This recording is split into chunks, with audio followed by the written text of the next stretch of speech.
Hello everyone, I am back with yet another video. This video is about the poem How to Tell Wild Animals by Carolyn Wells. So, like always, we are going to do the explanation and discuss the devices. First stanza. If ever you should go by chance to jungles in the east, and if there should to you advance a large and tawny beast, if he roars at you as you are dying, you'll know it is the Asian lion. Coming to some of the words that you should know. Tawny. Tawny is a brownish orange color, the color of the lion. Tawny.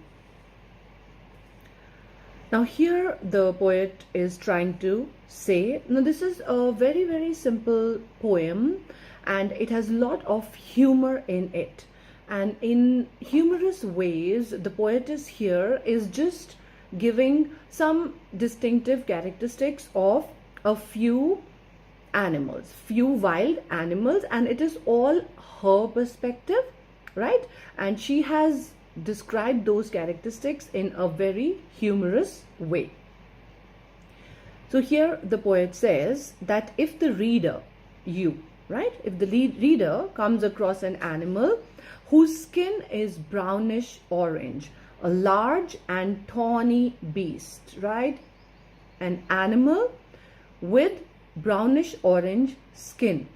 And if he roars at you as you are dying, it means that the roar of the lion is so loud that hearing to that roar itself, a person could die, probably due to heart attack, possibility.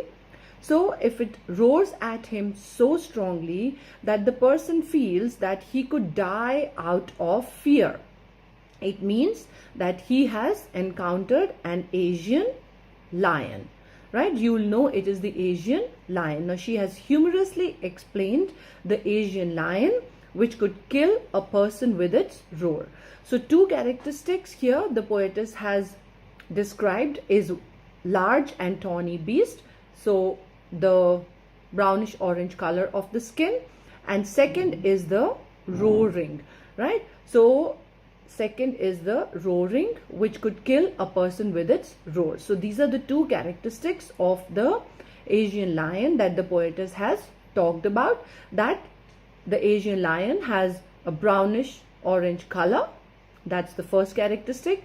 And the roar of the Asian lion is so loud that it could kill a person with that.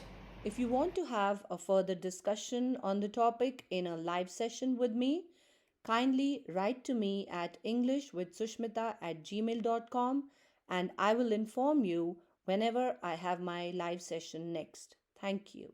Coming to the poetic devices here. So the first device is rhyme, that is chance, advance, east, beast. Chance rhyming with advance. East here is rhyming with beast, and dine and lion, right? And what is the rhyming scheme going to be here? Chance and advance would be A and A. East would be B. Beast would be B. Dine C and lion C. So the rhyme scheme here is A, B, C, C. That is the rhyme scheme. The second device is enjambment. Enjambment means the continuation of a sentence to the next line without any punctuation. So it is actually one sentence which is divided into different lines in a verse. And if there is no punctuation in the end, then it becomes enjambment. If ever the east, if ever you should go by chance, so there is no punctuation, you can see here there is no comma, no full stop, nothing, and it just goes to the next line. This is called enjambment. And if there, tawny beast, if you see here, and if there should to you advance a large and tawny beast. Now this is one sentence which has been divided into two lines and there is no punctuation after advance, so that makes it enjambment. Inversion, change in the format of a sentence. The words are not in grammatically correct sequence, but it is done to create a rhyme effect or to lay emphasis what the poet's intention is. So that is the wrong format of the sentence. Again, here we see the first two lines. If ever you should go by chance to the jungles in the east. So it should be, if ever by chance you go to the jungles in the east. And if there should to you advance. So here this is the wrong order. A large and tawny beast here. So and if there towards you advances a large and tawny beast. So that should be the correct order. So therefore this is also inversion. Assonance, then continuous use of the vowel sound O. You should go, should to you roars. If we see here, you, so there is O here, should O here, go here, to O here, should to you. So lots and lots of O's here. You should go, should to you roars. This is assonance. Continuous use of a particular vowel. Anaphora. Anaphora is repetition. It is a type of repetition in which a word or a phrase is repeated in consecutive lines, consecutive sentences or consecutive phrases here. So here if we see if, ever, if, he roars, and if. So if you see, these are three consecutive sentences which have been broken down into 6 lines. 3 consecutive sentences beginning with if. So this is anaphora. Hyperbole. Hyperbole is exaggeration. And what is the exaggeration here? That if he roars at you as you are dying. So actually no one would die hearing a lion's roar, right? This is exaggerated. It is exaggerated to tell you how loud and how scary the roaring of a lion can be, right? So it is an exaggeration that someone would die hearing the lion's roar. So this is called hyperbole. Hyperbole means exaggeration. Stanza 2. Or if sometime when roaming around a noble wild beast greets you with black stripes on a yellow ground, just notice if he eats you. This simple rule may help you learn the Bengal tiger to discern. So just one word which you need to know the meaning of the word discern. Discern means distinguish, to recognize. So what is going to help you to recognize the Bengal tiger? So while roaming around, there is a wild beast that is greeting you. You are welcomed or you are encountered by a wild beast. Here the poet has used the word noble. Now why the poet has used the word noble is that the full name of the Bengal tiger is the Royal Bengal tiger, right? So keeping sync or coordinating with the full name of the tiger, the poet has used the word noble here, right? Royal Bengal tiger, the poet calls it a noble wild beast. So what is the distinguishing feature here? It has got black stripes on a yellow ground. The ground means skin, right? On the yellow skin, it has got black stripes. Just notice if he eats you. So it's very quick, and this is the simple rule which will help you to recognize, to distinguish a Bengal tiger. So quickly, if while roaming around you are greeted by a noble animal whose skin is yellowish with black stripes and at once attacks and kills you. So these are the 2 characteristics of the Bengal tiger that the poetess has given. Number 1 is that the skin is yellowish with black stripes, and second thing is that it doesn't take time to attack you like the lion, who is doing a lot of roaring before actually attacking. The tiger attacks you at once and kills you. So these are the 2 important characteristics. Now again, it is according to the poetess, right?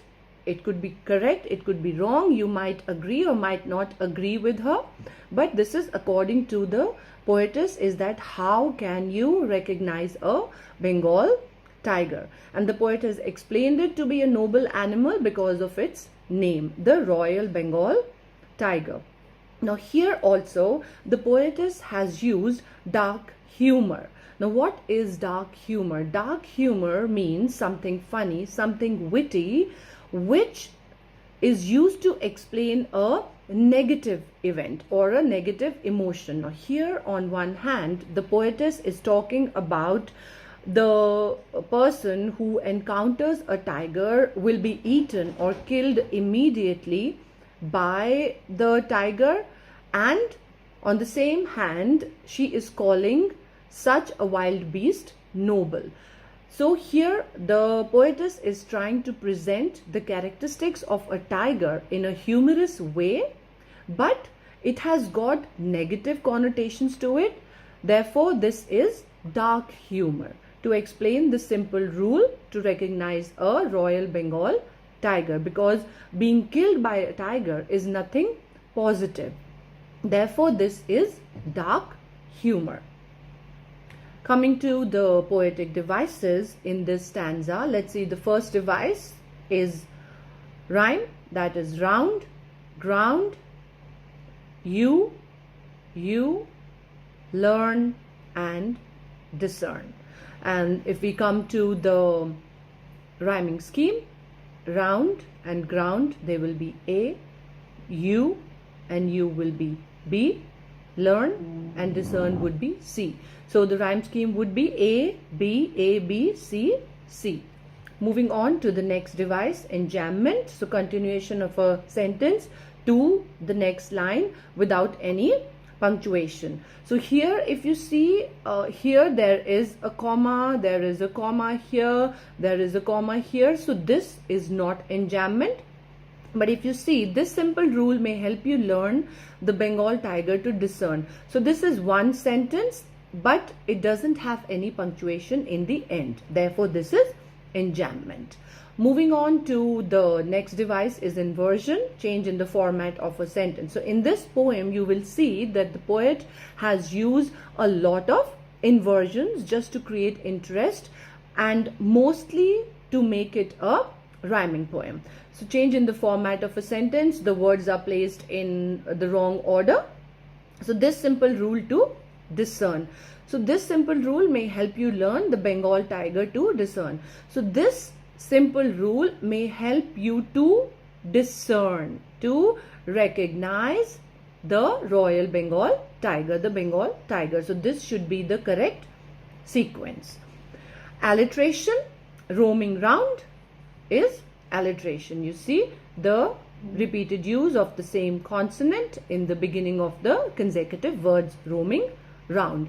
There is an oxymoron, noble wild beast. Now, what is an oxymoron? Oxymoron is a phrase which gives us a contradictory idea, where phrase which is made up of words which are contradictory. Now here you need to remember one thing, they are not essentially opposites. Now they can be opposites, they are not essentially opposites, but they are contradictory. For example, natural acting. Now on one hand you are saying it was acting, on the other hand you are saying it was natural. So natural acting, this you have the only choice. So if there is a choice, how can it be only? So such phrases which represent or which use contradictory words are called oxymorons. So here on one hand you are calling the tiger a wild beast, and on the same hand you are calling it noble. So being a beast and being noble, they don't go together.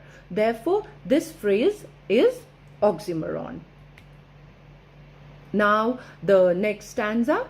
If strolling forth a beast you view, whose hide with spots is peppered, as soon as he has leapt on you, you'll know it is the leopard. It will do no good to roar with pain, he'll only leap and leap again. So this stanza is talking about a leopard. So how are you going to recognize a leopard? The poetess here say, if strolling forth, strolling means if you are casually walking in a jungle and you meet an animal who has a skin with spots. So this is the first identifying feature according to the poetess, right? Again, you may or may not agree with some features, but this is strictly according to what the poetess thinks. So number one, a leopard has skin with spots. And second, this animal is so fast that it will leap on you at once. So here tiger and leopard, they are similar, that they attack you quickly. They don't wait, right? They leap at you at once. So these are the two characteristics of the leopard that the poet has talked about here. So this jumping is an indication that it is none other than leopard. And she also adds here that if you will cry out in pain, it is not going to be of any use, as it will keep on jumping at you. So it is no good to roar with pain. So here the word roar, the poet has used for your loud crying. Okay, leopard is not going to roar here. It will do no good to roar with pain. Obviously, when the leopard is going to attack on you, you will be injured and it's going to hurt a lot, right? So here roaring is indicating the intensity of your crying, your screaming, your shouting. But the poet here says that it will be no use to you if you're going to shout and scream and cry, because more noise you make, he will only leap and leap again. So here leap stands for leaping. So the leopard is going to leap at you again and again. It is not going to be of any use for you to cry or scream for help. Coming to the poetic devices here. Rhyme. Here most of the time, like I told you previously, that the poet has used enjambment to create a rhyming effect. So view and you, peppered and leopard, pain and gain. So like the previous stanzas, the rhyme scheme would be A, B, A, B, C, C. Inversion. The poetess has used a lot of inversion here. Change in the format of a sentence. A beast you view. The correct order should be you view a beast or you see a beast. Whose hide with spots is peppered. So whose hide is peppered with spots. So is peppered should be here. Okay. And change in the format of a sentence is inversion. Peppered with spot means it's just like, when you sprinkle pepper, on something, it is spotted. The thing becomes spotted. So peppered means becoming spotted. Repetition, lep and lep. So here the word lep has been repeated. This is repetition. Assonance, do no good to roar. If you see here, there are lots and lots of O's. There are O's in every word. So the repeated sound of the vowel O. In addition to the devices, the poet has used poetic license here. Now, poetic license is not a poetic device. What is poetic license? What do you mean by the word license? License means permission for something, right? So what is poetic license? It has to be permission to do something, right? So here, the poetic license means that the freedom, a writer has to change the details, maybe distort some facts, ignore the usual rules to make their work more effective. So what has the poetess used here is that the poetess has used leapt and lep. If you see here, these are both wrong spellings. So the poetess has here played with spellings, right, to create emphasis, right? If you see here, only lep and lep. So here use of lep and lep is to create emphasis on the leaping quality of the leopard, right? And has leapt on you. To make this in sync with these two leps, the poet here has again played with the spellings, misspelled the word to create emphasis on the leaping quality of the leopard. This is called poetic license. In this poem, you will come across a lot of instances where the poet has used poetic license. Next stanza. If when you are walking round your yard, you meet a creature there who hugs you very, very hard, be sure it's a bear.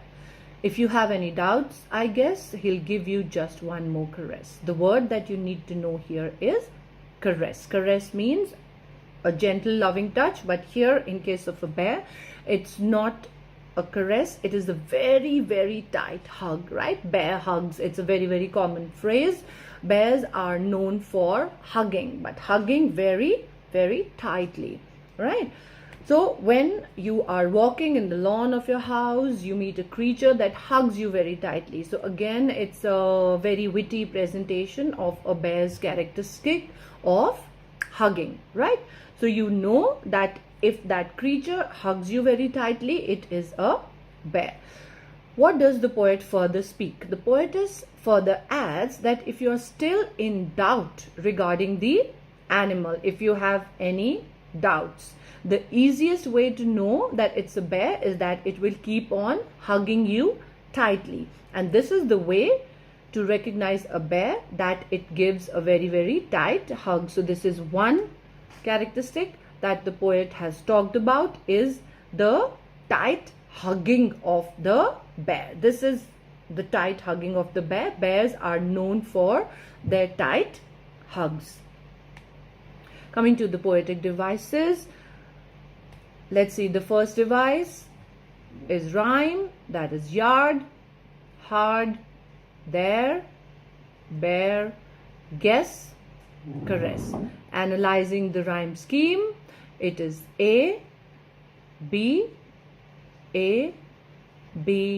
C and C. Enjambment, continuation of a sentence, one sentence into the next line without any punctuation. So here in the end there is no punctuation mark after yard, and this is one sentence which has been broken into two lines. This makes it enjambment. Inversion, change in the format, wrong order of the words for emphasis or for rhyme, that is inversion. So if when you're walking around your yard, you meet a creature there. Okay, so the words are not in the right order here.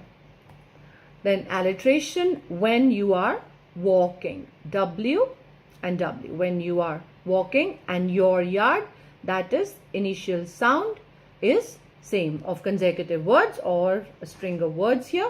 So when you are walking, your yard. So most of the tongue twisters, what are tongue twisters? Tongue twisters are all alliterations. The initial sound is same or similar, right? It could be sir, sir, right? Here it is WW, were, when you are walking, and your yard, year. So this makes it, these phrases, alliteration. And repetition here, very, the repetition of the word very consecutively. So this is repetition, very hard. Anaphora, if when you're walking, so the first sentence begins with if when you're walking around your yard, you meet a creature there who hugs you very hard, be sure it's a bear. So this is one sentence. And here, if you have any doubts, in the consecutive sentences are starting with the word if, this is anaphora. It is a type of repetition, like I've always told you, previously told you, that this is a type of repetition, anaphora. And alliteration, another example of alliteration is who hugs. Now here, if you see, they might not be visibly, they are not visibly the same consonants, but the sound is same. Who hugs. This is also alliteration. Sounds is alliteration, and visually also the words can become alliteration. So here, who hugs, alliteration. Next stanza. Though to distinguish beasts of prey a novice might nonplus, the crocodile you always may tell from the hyena thus. Hyenas come with a merry smile, but if they weep, they are crocodiles. So some words and phrases you need to know. Beast of prey are animals which hunt other animals for food. So most of the wild animals are beasts of prey. What does novice mean? Novice means a new, somebody who's new to a job, not expert, right? Not expert in that particular area. Being a novice in some area is you're being new to any particular area that you're going to venture. So here the poet is saying that the readers are not new in this, they are new in distinguishing different wild animals. And non-plus means confused, right? If you are confused in distinguishing the different beasts of prey. And two beasts of prey here the poetess has talked about is this hyena and the crocodile. So what does the poet talk about them? So the poet says that for someone who is new to the job, right? Though to distinguish beasts of prey, a novice. So you are a novice. New to the job of identifying the different beasts of prey, recognizing the different beasts of prey. So it would be like a puzzle, right? Because you might get confused. You will get confused that, you know, which beast of prey is which one. To recognize these animals can be very, very confusing, right? So here the poet is trying to help the readers by telling what is the difference. The difference between a hyena and a crocodile, according to the poet, is that the hyenas come with merry smiles. Now you must have seen this in lot of National Geographic videos that the hyenas make a weird, shrill, laughing sound, right? Here the poet has called that shrill laughter of the hyenas merry smiles, but nonetheless that is the identifying feature of a hyena. And what about crocodiles? So about the crocodiles, the poet says that if you can see tears, then it is a crocodile. And this can be seen, there is a scientific reason behind the tears of a crocodile, is that when a crocodile is ingesting, killing its prey, there are tears that come out of its eyes. What the poet is trying to tell here, that these are the identifying features. Hyena is known by its merry smile, which is actually a shrill laughter, and the crocodile is known by its tears. And this is how you are going to recognize these both beasts of prey, and both of these animals are dangerous. Coming to the poetic devices of the stanza here. Rhyme: prey, may, non-plus, thus, smiles, crocodile. So rhyme scheme is just like the previous stanzas here. A, B, C, C. Enjambment, continuation of a sentence to the next line without any punctuation.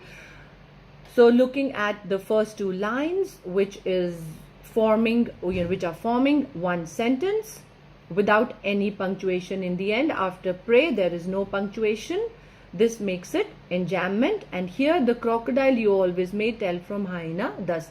So here also there should have been some punctuation, but there is no punctuation. So this is one sentence which has been divided into two lines. This is enjambment. Inversion, change in the format of the sentence, though to non-plus. So the correct order should be a novice might non-plus.